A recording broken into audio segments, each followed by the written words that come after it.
Welcome to Rebel Base, IGN's weekly Star Wars show. Daniel, do you know what magazines are? No. They're like websites you print out. What? And are old instantly. Okay. But for some reason, people still seem to like magazines. Yeah. Maybe it's because it's printed on something. Well, people like looking at images of magazines' front covers on websites. That's right. Right, okay. Like we do.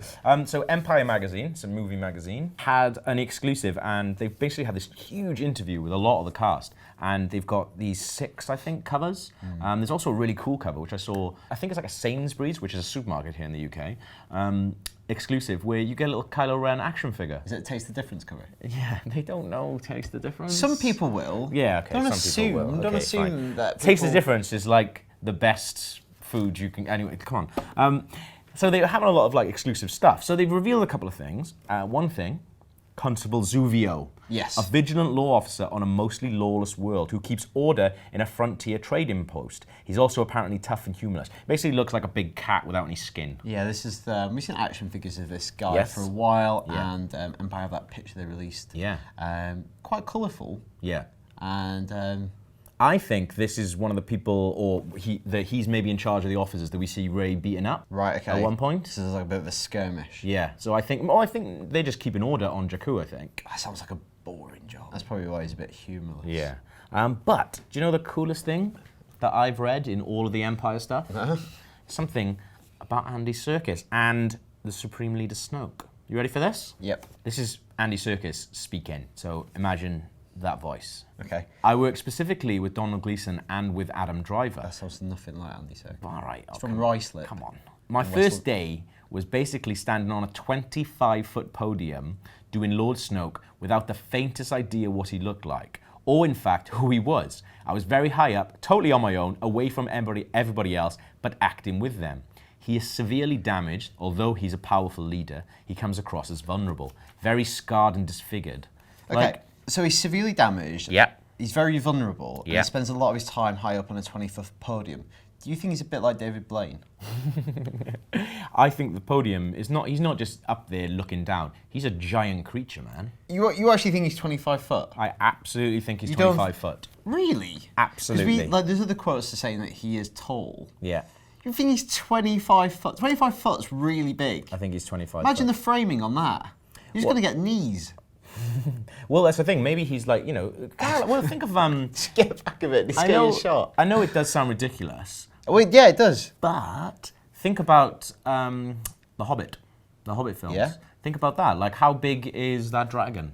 Yeah, I'll give you the dragon's Smaug. big, but... Smaug sounds like Snoke. There we are. Yeah, you... Andy Serkis was he second? He's the first assistant director on The Hobbit. yeah. That's where he got the idea from. Robbed it, and he thought, can I be 25 foot? Can I be like a big Do you dragon think thing?" Genesis predicted the death of JFK and Martin Luther King? I do, yeah. Fair enough. But yeah, I think he's generally massive. I think he's going to be a giant space creature. Do you not think? That would be... Why is he on a podium? Do you not think that would be really weird? Like, it would genuinely be No very more weird than a talking dragon, bro. If he looks like Cloverfield, just in the back of a shot, lumbering out. Well, no, because What he could just be massive, but have a little face. I don't know. But I really like the idea, though, that he spent a lot of time... salvage your theory? Listen to this, right? Okay. So, we use a sort of congolizer method of having sound come out of speakers to give a sense of scale and distance for the character. So it's very challenging and scary. In fact, probably one of the most scary film experiences I've ever had. So yeah, congolizer. He's as big as King Kong, bro. What's a congolizer? I don't know. Well, that's obviously the method they use for King Kong, is they had his voice coming out, you know, so the actors could hear it. Oh, from, like, if this things. is true, and obviously, you know, what Andy Serkis looks like in this movie is one of the mysteries that, you know, still endures around The Force Awakens. Yeah. It does sound really weird if he's 25 foot think and it he's sounds a awesome. real alien. Like a genuine... I know we've had aliens before, you know, Darth Maul is an alien. Yeah. But very humanoid in appearance. But yeah, exactly. Like, I think this is a good excuse for it. That's But true, actually. A lot of the other aliens that you get in the previous films are very Human, anthropomorphic. yeah. You know, Jabba. eyes, mouths, Yeah. nose. You know, it'd be really interesting if they went full-on alien. Do you know what? I don't actually think it's that much of a stretch, though, because if you look at other films, so like I've said Hobbit, but look at like Thanos as well. You know, he's like a giant He's space not being. 25 foot, though. Pretty big, man. We, He's pretty big. he's sitting down a lot, though. Yeah. The Sentinels in X-Men, they're massive. Yeah. It's not. I don't think it's beyond the realms But of your possibility. argument just can't rely on these other tall Other big things, things. In films. No, what I'm trying to say. I can just list tall things. What I'm trying to say is, it maybe isn't too much of a stretch to imagine that it could be. But you're right. Like, they do usually have like humanoid aliens. What if it's it just would some be giant really like a WTF. Well, if you don't think it's a giant, if it's a 25-foot thing, well, why do you think he's on our podium? I don't know, dude. Walking around. Endurance. Just make himself heard. I think I'm really up for this idea of him being this like crazy massive creature. It would definitely be impactful. Like I wouldn't. Yeah. Somebody wrote in with a really good theory about Snoke is Darth Maul. Yeah. So we talked about this last week. So maybe that's even part of it as well. He's like, because we've seen He's got telescopic legs. Well, we've seen Darth Maul Stiltman in like Daredevil. in I think the Clone Wars cartoon. We saw Darth Maul Like a robotic legs. Yeah, like a big spider Maul. So maybe this is it. I'm up for it. I mentioned Thanos, so that link to Guardians of the Galaxy, right? So it says here, I work specifically with Donald Gleason and Adam Driver. So if you go back to Guardians, like the way that Ronan was with the two half sisters, maybe that's, playing them off against each other. I saw a quote saying that Donald Gleason and Adam Driver, their characters may not see eye to eye in the film. So what about that? Like Snoke has, gone two different ways. He's gone, the really weird Sith way, and he's gone the army way, in two ways of sort of trying to break up the world. I do like this idea of Snoke being, Thanos is from the rest of the MCU at the moment, kind of cloistered. At least for this film, and maybe some of the next one, episode 8, that, you reserve him, just like the Emperor in the original trilogy. He's the big bad that's behind the curtain, and you only reveal and get to him later on. Yeah. I like that idea very much, actually. Behind a 25-foot curtain, maybe. Who knows? Also, where are you getting big curtains from? I don't know. It's a big old curtain. It's a big curtain. Anyway, also this week, Jimmy Kimmel, do you know who that is? That's some American bloke. Yeah, some American bloke who runs a TV show, like a talk show, if you will. Pretty big in America, not so big over here. I don't even think it's shown on telly over here. But we do get his YouTube channel, which I had a look at. Because this week, there was a Force Awakens special on it. So there's a bunch of cool stuff that was going on. Including, there's been sort of like a running thing between that he's had Harrison Ford on a couple of times, and... Did you see when he was on Harrison? I think Harrison Ford was on there, and he burped. I don't think I did see that. Harrison Ford went on dressed as a hot dog. He was dressed as a dog, dressed as a hot dog. Right. And he was talking about what an amazing experience it was to work on The Force Awakens and return to the Star Wars universe, which I think he's kind of reappreciated as he's got older. It seems like. And then mid-answer, just to cap it off, he does a little burp. Excuse me. I did see the sort of thing he did with Chewie, where it was kind of like Chewie slept with his wife, and there was this sort of like feud, and they settled that feud this week, which is was quite funny. It's all right. But there's some other cool stuff as well. So it's quite a big interview with JJ Abrams. I don't call him by his first name because I don't know him. No, and with a bunch of the other cast as well. And one of the cool things that comes up, other than John Boyega doing an amazing impression of his dad. I think the most interesting thing was telling my dad. So I went home and I was like, Dad, I've just been cast in Star Wars. And he was just like, oh my God, you are in Star Wars? That is fantastic, I knew it. What is Star Wars? He talks to Adam Driver and he says, we've seen a lot of trailers, you've had your helmet on the entire time. Does that mean we're not going to see your face in The Force Awakens? And he kind of looks sheepishly at JJ and is just like, oh, I don't know if I can say anything. And Abrams says there were scenes where it didn't need to be Adam, but it was always him. First of all, that could suggest, right, that he does take his helmet off because obviously there were scenes where it needed to be him. But also, that I reckon that could also mean just scenes where he's standing in the background and things like that. Yeah. I don't think that quote directly means that we definitely get to see his face. I don't think it pushes it exactly one way or the other. What would you do if I was wearing that all the time? It would be awful. It'd be a rubbish show. I don't think that quote pushes it one way or the other. I think if anything, I read that as there are scenes where it does need to be Adam, i.e. that could just be dialogue heavy. Yeah. But the thing is, they're not recording dialogue through that. That's all going to be in post. He's going to have to do audio pickups with that on. Like Bane. Yeah, I think so. And obviously a lot of people will go, oh, obviously we've seen Adam Driver without the helmet on, but that's in the Vanity Fair spread, which could be just an on-set picture. It's just behind the scenes thing, yeah. He could just, it's like I mean, there's a lot of like behind the scenes stuff going on, and we see Annie Leibovitz taking shots of people not while they're filming scenes and things like that, like quite candid photos. I think it's just one of those. He's just taking off. He's a bit hot, mate. You can't have that on all the time. His agent would not allow it. But I don't know, maybe we're not going to see his face. But why? But also, why are they being so weird about it? Like, if it was that, they could just say, yeah, well, you get to see his face, he takes his helmet off. It's fine. It's not a big deal. It must be a big deal. There must be a reveal. There must be something big under that helmet. It's Luke. Well, maybe just like Abrams just wants to stoke the speculation. Because as soon as you give a definite answer on anything, speculation ceases. Yeah, and it's just kind of good to like. If I was J.J. Abrams, it'd be great, obviously. Yeah. But I just want to answer anything. Maybe. Would you still be doing this show if you were J.J. Abrams? I don't know. I'll probably find time. I'd like to think you. I'd probably have a PA just to book it in. You all ready for this? Da-na-na. Force feedback. New jingle I've just made up on the spot. Go. Anyway, Stuart has written in, what if Finn is not a trooper? What if Finn is part of the rebellion at the start of the movie and his ship gets attacked by the First Order? He then would have to dress as a trooper to sneak around without being killed. This would also mean the jacket he wears is his, not Poe's. And we've had a similar email from... Bernie. It says, this shot is early in the film. It's the one that says, with Han going, you sure you're up for this?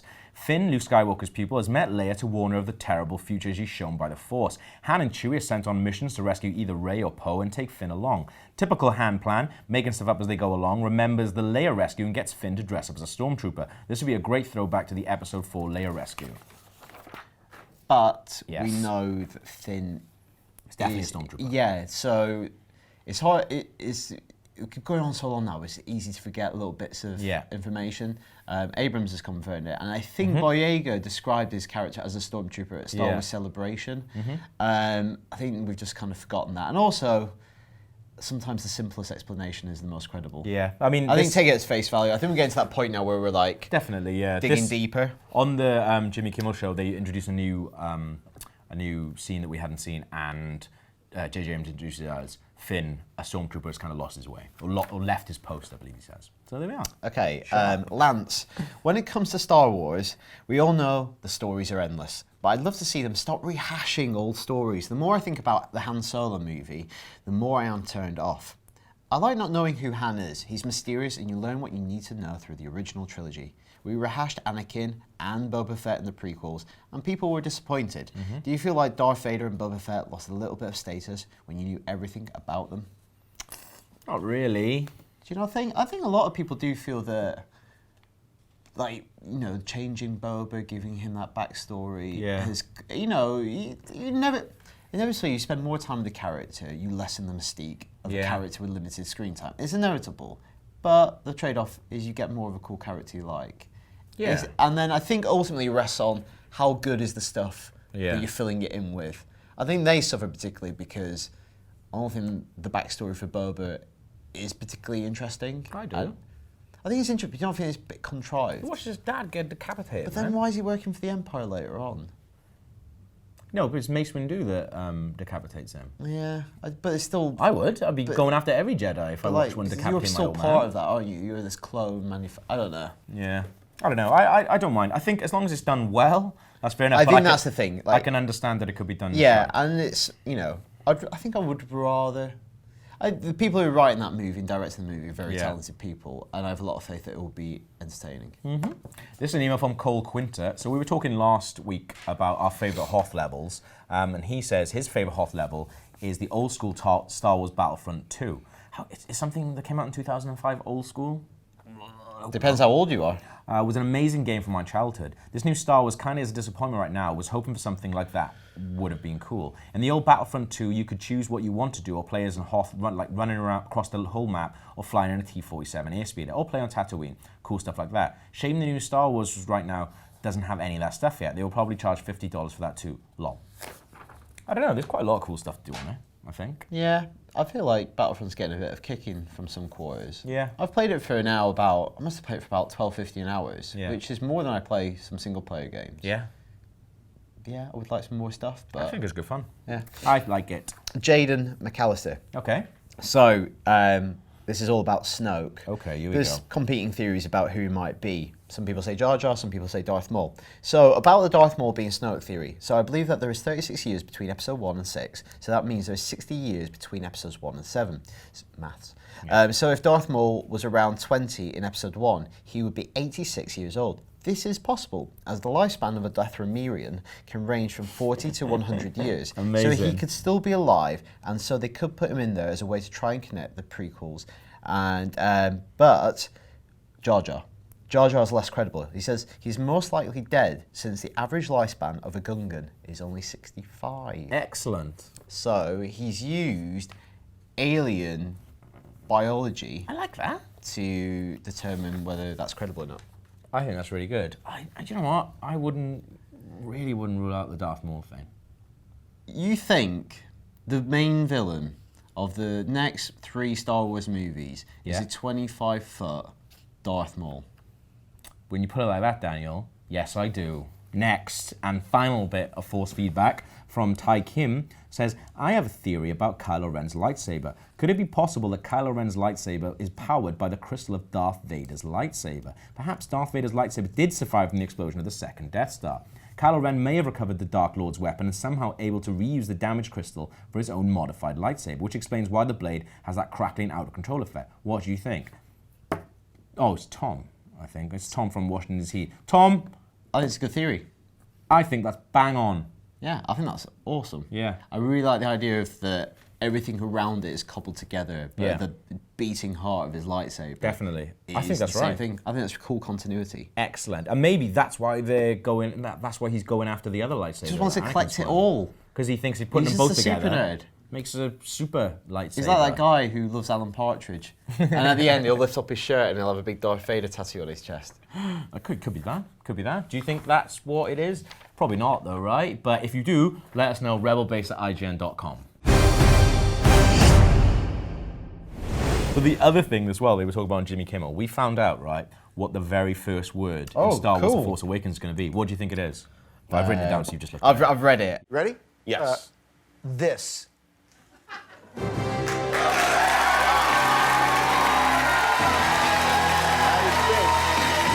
at it. What can we take from that? So, where do we think? Where do you where think we are are? going? This. But Daniel, Is that from the crawl? No. Actual word dialogue. spoken by a character. Okay. Is this? Yeah. So, you did a little quiz for me the other day on eyes. It was really easy. Yeah.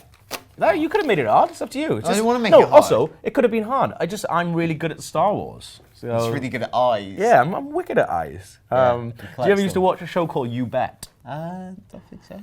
Didn't you? It was really good. It was a program that was on ITV. It was called You Bet, and it's basically anyone could make a bet, and they got to go on TV and realise this bet. So sometimes people Is would this be like, like a Welsh TV show? "No, it was on ITV. I think Matthew Kelly was presenting it." Yeah, he's not Welsh, I don't think. But there was this amazing one that I always remember. There was this woman, and she was like, "I can identify every member of the Bill," which is like a police soap in the UK, or was. I can identify every member of the Bill just by their eyes. And they're like, okay, yeah. And Is that because there's lots of scenes where they like knock on the door and look through the letters? Well, this is the thing. The actual set was just all these different sort of prison bits with eyes on it. And she walked down and she's just like, and it's a really elaborate set as well. She walks down, first one, opens it. DCI Burnside, brilliant. Yeah, she got it. Yeah, goes on to the next one. She gets it wrong. There was another 8. She just left them. Anyway, we feel like we're getting off the point. Yeah. Daniel. Yes. Do you know? Can you tell me what the first word spoken in A New Hope is, and which character it is? I'll give you a point for each. What? Just nothing? Yeah. At least your quiz had something to go on. Yeah. What's that smell? No, unfortunately not. It's Did by C3PO. Did you hear that? They shut down the main reactors. We'll be destroyed for sure. So it's close. 0 points for Daniel. Unbelievable. This is a hard one, I know. Okay, fine. Empire Strikes Back. What was the first? I would get this. Is something like Echo 1, Echo 2, Echo 3? Well, I'm asking you what the first Echo. word is, and it's Echo. Yeah. Echo 3 to Echo 7. Hannel, buddy, do you read me? Who says that? Luke? Yeah, that's 2 points, man. Echo 3 to Echo 7. Ano, buddy, do you read me? It's going to be either Han or Luke. Yeah. You've helped me, unless he's lost his mind. Okay, can you tell me the first word in Return of the Jedi? Oh. And I'll tell you... Is it even in English? Yeah. Well, no, it might not be. Space, isn't it? It's spoken by a shuttle captain. And he's talking about his something station. Is. Oh no, he's talking. Command station, this is ST-321, code clearance blue. Okay, here we go. The Phantom Menace, what was the first word spoken? Do you want to have a guess at a character? Qui-Gon. It is Qui-Gon. Aye. What was the job of the last one from Return of the Jedi? What's the job? What was the job of the guy who spoke Station, first? Space Captain. Yeah, Captain. Captain, Yes, sir.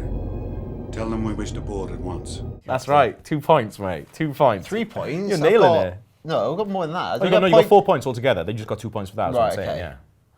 Yeah. 4 points. Attack of the Clones. Right. It's not far off. Think of Captain, right? Yeah. If he was in the Senate, what would he be? He'd be Senator. He would be a senator. Excellent. And who says that? Who says it? Padme. No, it's a Naboo lieutenant. 5 points though. That's really Don't good. open your film with a Yeah. Naboo lieutenant. Senator, we're making our final approach into Coruscant. Very good, Lieutenant. And Revenge of the Sith then. It's a droid. It's a droid. It's a famous droid. One of the most famous droids. Is it a beep? It's a beat by R2-D2. Nailed it, mate. Lock on to him, R2. Absolutely nailed it.